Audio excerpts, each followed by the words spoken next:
আমরা হচ্ছে ডিমে চুবাবো। হ্যাঁ, যেই হাত ডিমে যাবে সেই হাত কিন্তু ব্রেড ক্রামে যাবে না।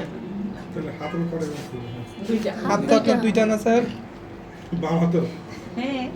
ওয়াশ করে নিবেন না। আমরা হচ্ছে কি করব, সবগুলোকে প্রথমে সিঙ্গেল কোটিং করে তারপরে হচ্ছে ডাবল কোটিং করব।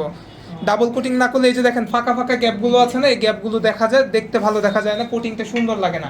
হ্যাঁ, আমি এখন ডাবল কোটিং করে ডিরেক্ট দেখা দিচ্ছি, বাট আপনারা প্রথমে কি করবেন, সবগুলোর আগে সিঙ্গেল কোটিং দিবেন, তারপরে ডাবল কোটিং। তাহলে কি হবে, আমার এই ডিমটা ভালো থাকবে, নাহলে ডিমটা ব্রেড ক্রাম্ব লেগে লেগে নষ্ট হবে। ঠিক আছে, একদম ভালো করে ডিমটাকে একটু ঝরিয়ে নিয়ে তারপর হচ্ছে আমরা আবার দিব, যাতে ব্রেড ক্রামে আমার হচ্ছে কি না হয়, অতিরিক্ত ডিম গিয়ে ব্রেড ক্রামটা নষ্ট না করে। আর ম্যাক্সিমাম মানুষ আমরা যেটা করি যে একটু সাশ্রয়ী করার জন্য যে আমি অল্প অল্প ব্রেড ক্রাম নিয়ে করে, এতে করে কি হবে, ব্রেড ক্রাম নষ্ট হয় বেশি। ব্রেড ক্রাম বেশি নিয়ে করবেন, এতে করে নষ্ট হবে না। ঠিক আছে, এরকম ভালো করে একটু ঝরিয়ে নিব, ঝরিয়ে নিয়ে তারপরে হচ্ছে আমরা এটাকে রাখবো। ঠিক আছে।